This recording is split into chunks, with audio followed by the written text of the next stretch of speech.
All right, we still had a few showers around.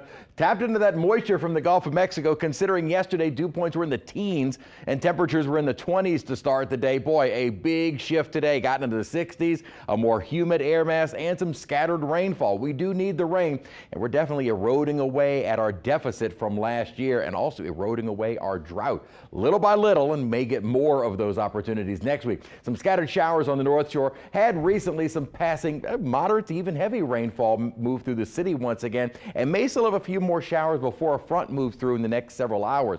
Rainfall totals have a little bit more now than a quarter of an inch of rainfall at Kenner, so we've added to our totals from where we were even at 6 o'clock this evening.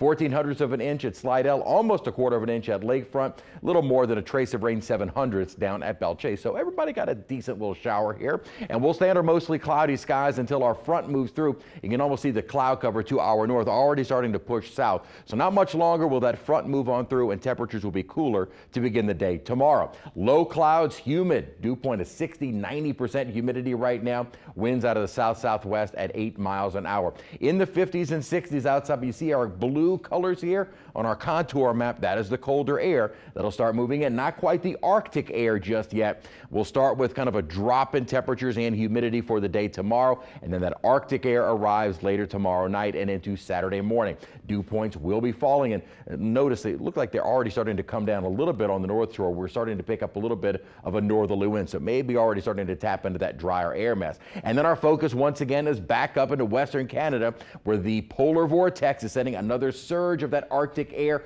already making it into the northern tier states, and already now pushing across the plains. Now, while it is a cold air mass and very polar in origin, it is not as cold as it was earlier in the week. And this Arctic air is actually going to stay farther to our north. So while we will see a big drop in temperature and yes, another hard freeze, it won't be as widespread of a hard freeze nor as cold for as long. We had temperatures Wednesday morning in the teens for a long duration. That is a very hard, long duration type freeze. We're not going to be quite to that point for this coming weekend. Again, still have those pipes protected, any sensitive plants, but again, not the duration nor the extreme temperatures that we saw just a few days ago. That Arctic air begins lifting out almost as fast as it moves in, and we will begin to see a pattern shift, and temperatures will be warming up in the coming days. And in fact, our 6 to 10 day temperature outlook is calling for us to stay likely well below average, or excuse me, well above average.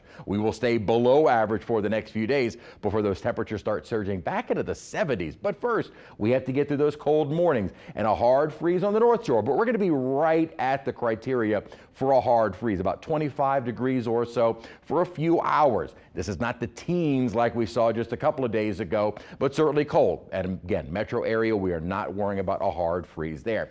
As we also see a warm up next week, we're also going to start tapping into more Gulf moisture, and kind of like we did today, we'll start to see more rainfall, but probably quite a bit more rainfall. And over the course of most of next week, we could see anywhere from 4 to 5 inches. And this is not just in one day. This is through Tuesday, Wednesday, and Thursday. Friday, we're going to add to those totals as well, maybe even on into next weekend. So we're definitely looking at a big pattern shift from cold to dry to warm and raining. And our rain chances will start picking up after a very cold weekend. Again, most of us that have already wrapped our pipes, just leave them wrapped for another couple of days, especially north of the lake, where we will see that hard freeze. By Monday morning, though, temperatures are already above freezing, and we're back into the 70s starting Tuesday.